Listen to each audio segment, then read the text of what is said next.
You're listening to the Full and Thriving podcast, a place where courageous women come to break free from food obsession, heal their relationship with their body, and strive to live a life that's present, lighthearted, and meaningful. If you're listening, my wish is that this podcast serves as a catalyst that inspires you to nourish your body, nurture your mind, and energize your spirit.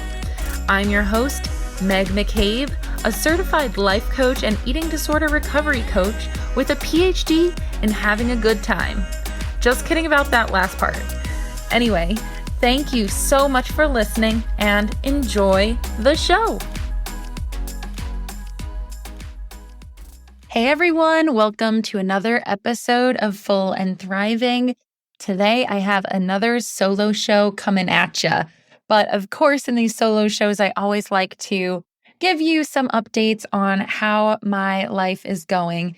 And as many of you know, my life has been in transition since spring of this year.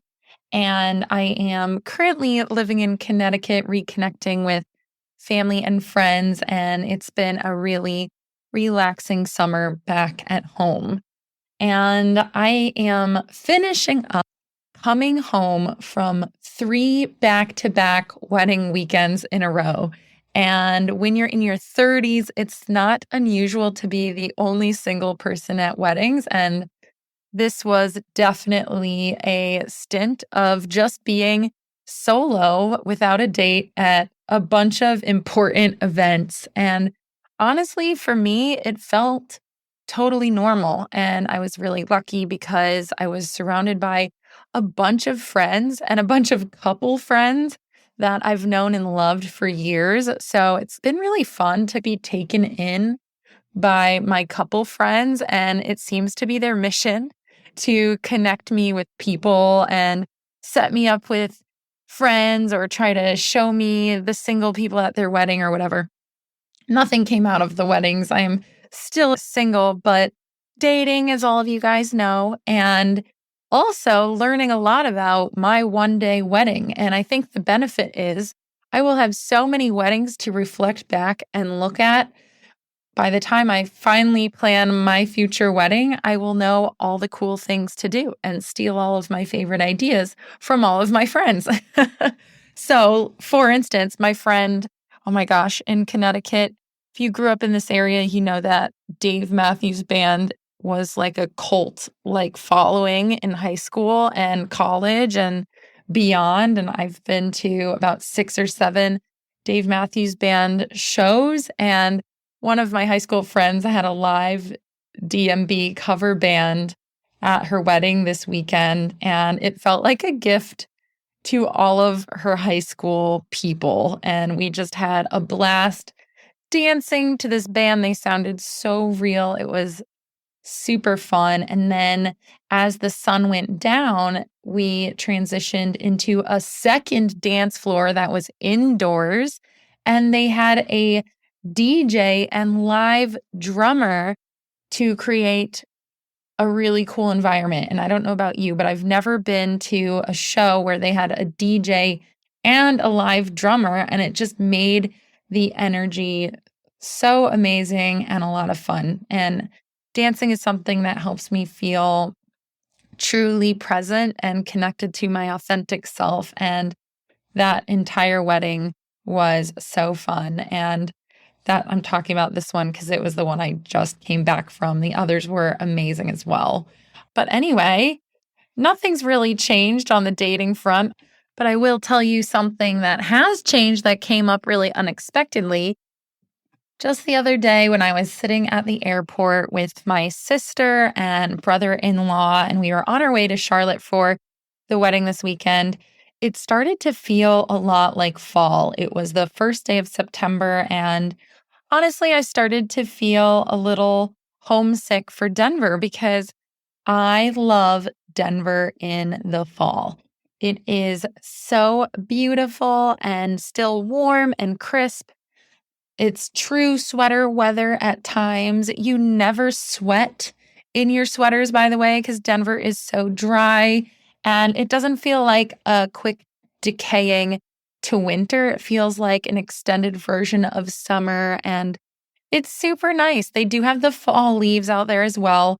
And everyone out there thinks their leaves are super great. But honestly, New England does have the best fall leaves in the United States. So, besides that, the leaves factor here on the East Coast or the Northeast, Denver has the better weather, in my opinion. And I was really missing it and lamenting to Katie, talking to her about all of these feelings of confusion I have about where I'm supposed to be right now. And my options are really going back to New York City, which is my favorite city in the world. I've always loved it. It's literally in my family history. All of my family was Irish and Italian immigrants that lived in Brooklyn and the Bronx and Queens. And I don't know, I just feel very connected to that place. And so, of course, that's a great option because it's near family.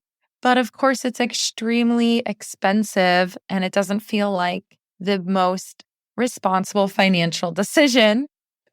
And then I have Denver, which is kind of a lifestyle dream world with all the hiking, skiing. The city is amazing, the camping, the people are really nice, but it's far from family. And it just reminds me of my past relationship. So I don't know what to do about that. And then finally, I have Connecticut, which is where I am now. It's a slower pace here. It's so relaxing. I feel extremely loved and surrounded by beautiful people. I know the place like the back of my hand, and I could probably maybe even buy a place here because real estate's pretty affordable. So I've been kind of like in my head a lot. Honestly, you guys, I'm surprised if you're still listening at this point. But essentially, that's where I'm at. And my sister at the airport was just like, Meg, I know it's expensive in New York, but just take a look. Take a look. Maybe you'll find something. Open up your app right now and see if you can find an apartment. And I literally opened up Craigslist, LOL. That's how people find places in New York for real. And I opened up Craigslist and there was this incredible, amazing deal. And I know for a fact it's just because the landlords aren't keeping up with the post-pandemic prices. And it's just a beautiful neighborhood in Queens that I love. And anyway, it seems like an amazing deal.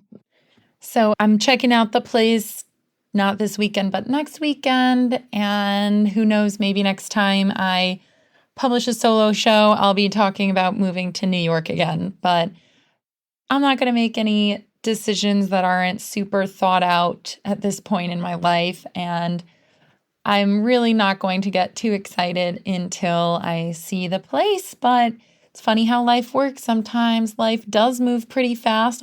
And at this point, honestly, nothing really surprises me. Life is full of so many different chapters. And I think that's something that makes life beautiful. So that's it for life updates for me. And I wanted to move on to the planned content of today.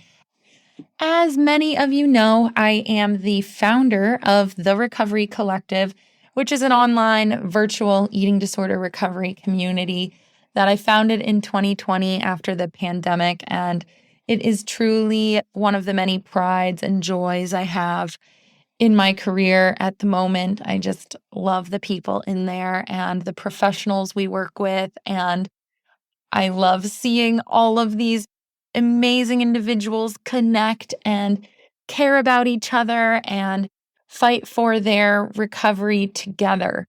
And the Recovery Collective is opening its doors again. We only do this 3 times a year on September 20th. So starting September 20th, we're going to have this enrollment period of about 11 days where you can join the community. And of course, I want all of you to join so I can meet the listeners of the podcast and help you on a more personal level. So today's topic for the solo show is 7 reasons why joining a community will support your recovery. And before I dive into these 7 reasons, I want to take you back to when I was going through recovery. So, about 12 years ago now, I was surrounded by loving friends and family, but I really never felt so alone in my life. I was keeping my eating disorder a secret from literally everyone who mattered to me. And the eating disorder was no small thing. I was using behaviors every day, and when you're hiding something that big, it just forces you to isolate away from the people you love and care about. So I would just spend my days using behaviors, obsessing over food. And honestly, the number I saw on the scale was what gave me permission to have a good day or demand me to have a horrendous day. And it took me years to muster up the courage to even vaguely mutter the words eating disorder to my mom. And once I did, thankfully, she was able to get me a specialized therapist.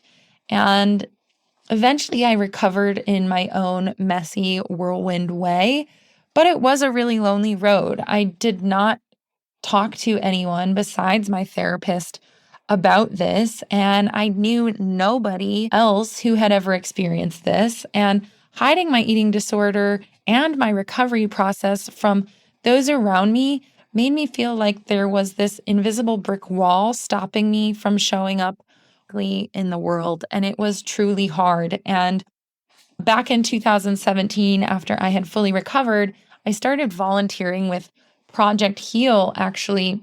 And it was the first time I had ever spoken to people who had active eating disorders or who were fully recovered. And I felt so connected to these individuals. I felt like we had this potential to truly understand each other and build real friendships and connection.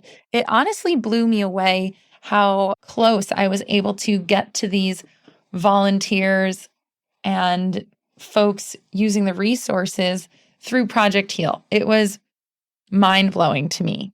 So, with that experience and through my experience as an eating disorder recovery coach, I've learned that community is an essential part of recovery. And in fact, feelings of disconnection are typically one of the many root causes of an eating disorder. And we can all look back to the time in which our eating disorder started, and we can think about the ways we were disconnected from the people around us and from our authentic self. And so, if disconnection is a root cause to getting an eating disorder, this means that choosing connection over disconnection brings true healing. So, I want you all to start thinking about forming connection to community as an antidote to your eating disorder.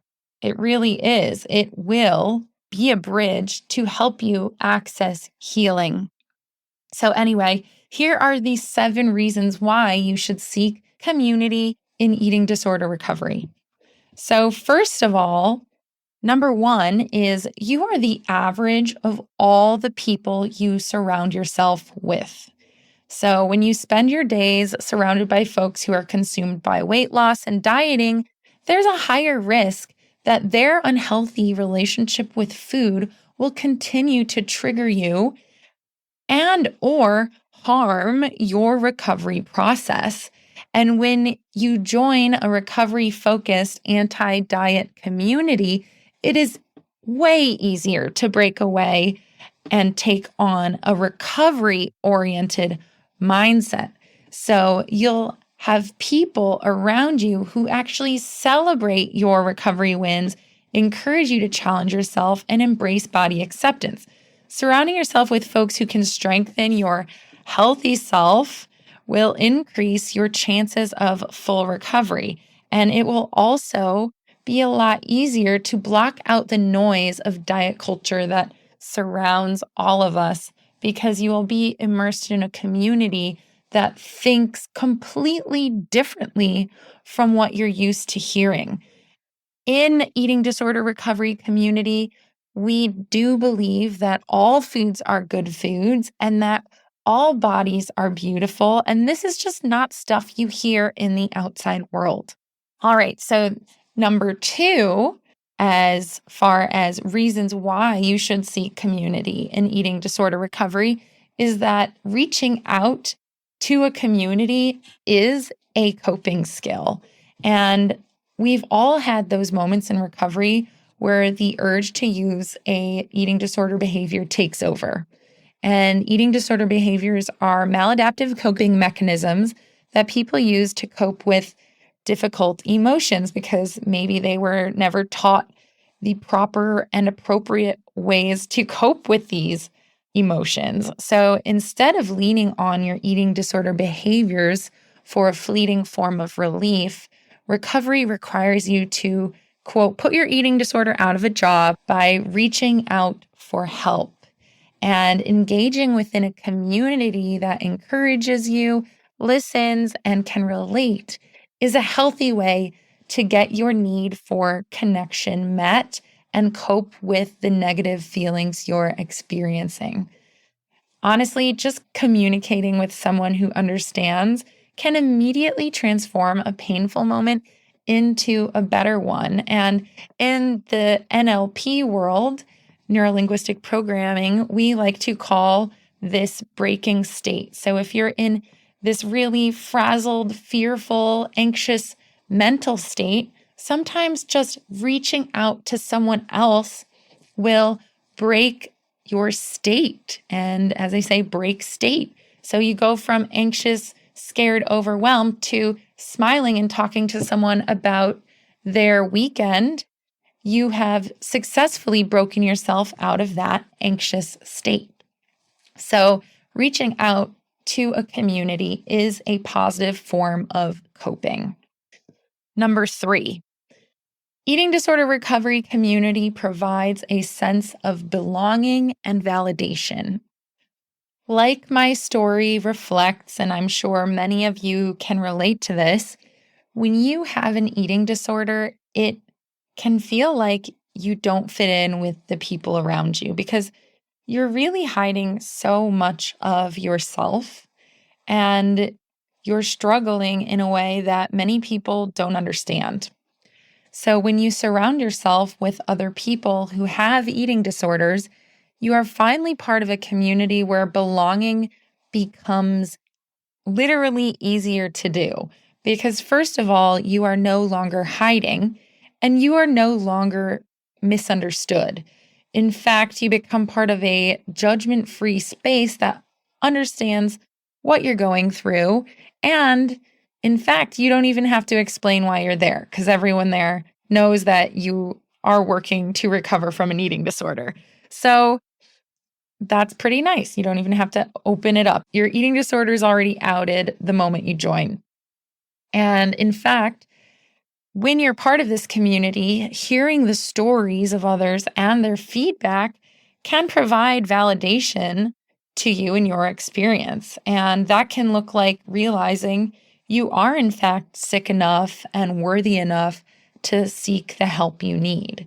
And then once you're transitioned into the community and you've gotten to know people inside the community, you also start to genuinely care for each other, which increases your sense of belonging and it transforms your entire experience from something sounding like, I can do this, to we can do this together. So you have that shared sense of purpose and belonging that brings you all together. All right. So, number four is that community is the perfect adjunct to your treatment plan. And often it's easy to focus on recovery during appointments with your treatment team, right? You show up, you're ready to learn, you're ready to share. But then there's also this struggle to stay motivated and on track during the time between those appointments.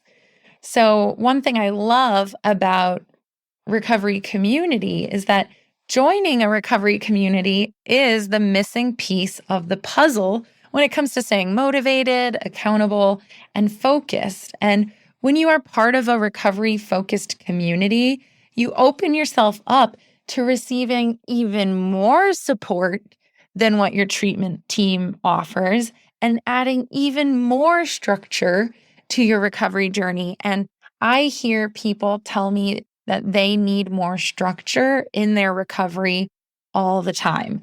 And for instance, in the Recovery Collective, we have, I would say, on average, about 12 hours of workshops and classes and yoga sessions and nourish and learn sessions and journaling sessions that you can access and plan your month around. So, I mean, talk about structure. You have so many opportunities to recharge your recovery batteries by touching in with this community. It's really cool. So, again, community, whether it's the Recovery Collective or another form of community, is really the perfect adjunct to treatment. And it might be that extra level of support that you need to make the outpatient model really helpful for you. And of course, you can join the Recovery Collective and be at other levels of care. But I do find that those who are piecing together an outpatient plan really do work well with this community. All right. Number 5, community is a way to help others and strengthen your healthy self at the same time.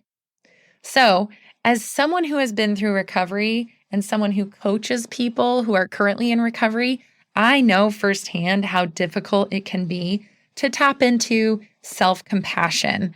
And sometimes the best way to access our healthy self in recovery is to be that compassionate, supportive, and encouraging voice to other people first. So, when you join a recovery focused community, you are given plenty of opportunities to build your healthy self by supporting the other members of the group. And helping others is also another positive coping skill that you can lean on in recovery. And this is because helping others takes your mind off your own fears and anxieties and helps you reconnect with the positive feelings that come with helping other people. And it also helps you connect more to the present. So let's face it, helping others, whether that be by sharing your story, sharing feedback, listening, helping to problem solve, or even just sending cute cat videos or funny TikToks to someone feels truly rewarding. So that's a benefit in joining a recovery community itself, that it's an opportunity for you to help other people. All right.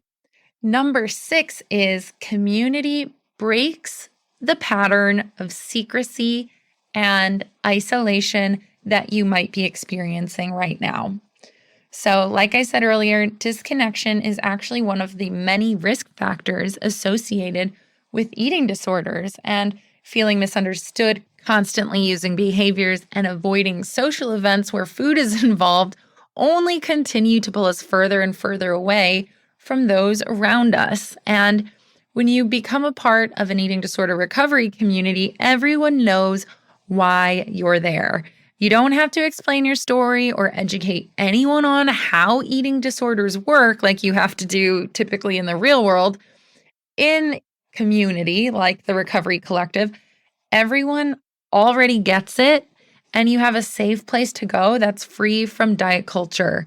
And in the Recovery Collective, we have specific guidelines that we share before every single live event to make sure we keep the community safe. And on our Facebook page, we have very specific posting guidelines, and all posts are either approved by myself or Anne Claire before they're publicized. So essentially, we keep the environment safe, and that's really important. And that's kind of a side note, because the main thing I want to talk about here is how when you join any community, your isolation dissolves away.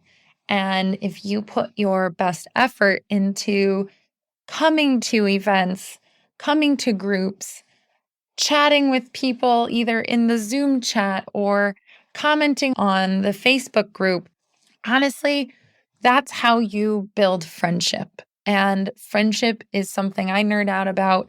It's so important. Friendship just makes life colorful and meaningful. And when you join community, you are giving yourself another opportunity to open up your world to new friends. And actually, there have been many people who have met some of their best friends inside the collective, which is truly cool.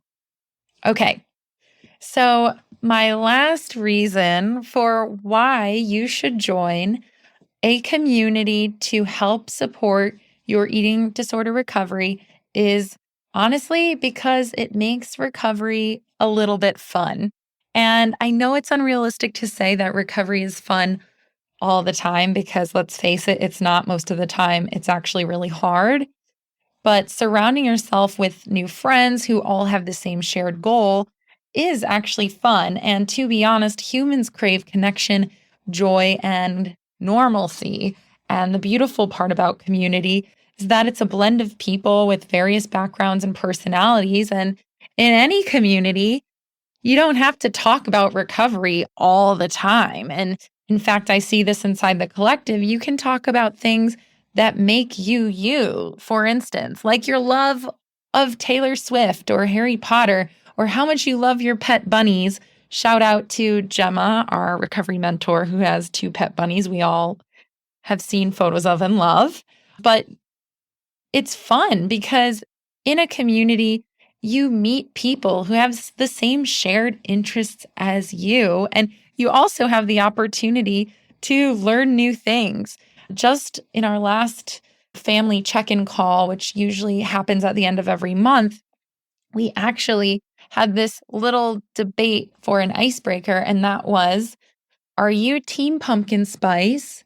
And if not, what flavor deserves the hype? And we spent like 15 minutes cracking each other up about this subject. And we had some really passionate perspectives, and it was pretty funny and fun. So community isn't always going to be, let's put our heads down and focus on our goals. It's also going to be, let's get to know each other. Let's have fun. Let's make this more lighthearted. And so community is just an easy way to weave in feelings of lightheartedness, silliness, and connection to make your entire recovery process a little bit brighter. So keep that in mind. If you are looking for an eating disorder recovery community that's virtual, safe, professional, the Recovery Collective is opening its doors to new members once again for a brief time starting September 20th. And I really encourage you to join the fall 2022 enrollment group. And we have approximately 80 members currently from all over the world. And it's really fun to have friends. You know, if you're in the US, have friends in Europe or Canada or Mexico. It's just kind of cool. But anyway, when you do join, our peer mentors, Anna and Gemma, will reach out to you and welcome you and support your transition into our community because we found when we first created the collective that people were a little anxious and nervous to show up to their live call. So we created peer mentors to reach out to you and welcome you in on a smaller level, like just a one-on-one meeting, and get to know you so that when you come to your first call, you at least have 1 or 2 friendly faces on there that you've already connected with. And that really helps dissolve any little maybe social anxieties you might have about joining this group. So again, we really hope that you join us on September 20th. It's truly the most amazing place on the internet for people who are in recovery. We have a star-studded lineup for 2022 as far as guest speakers go.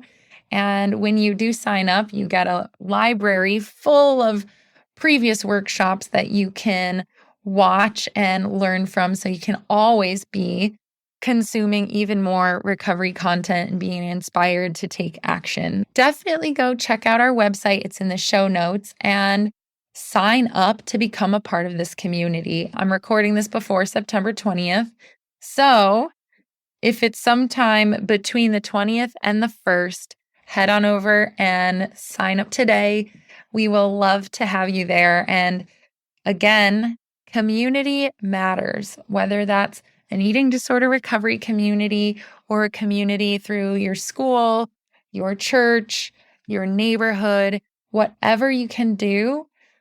Community will fight those feelings of isolation that your eating disorder brings into your life. And so, with that, I hope you guys do find the community that works best for you. And hopefully, that could be the Recovery Collective. So, I hope you all have a beautiful day, and I will catch you next time.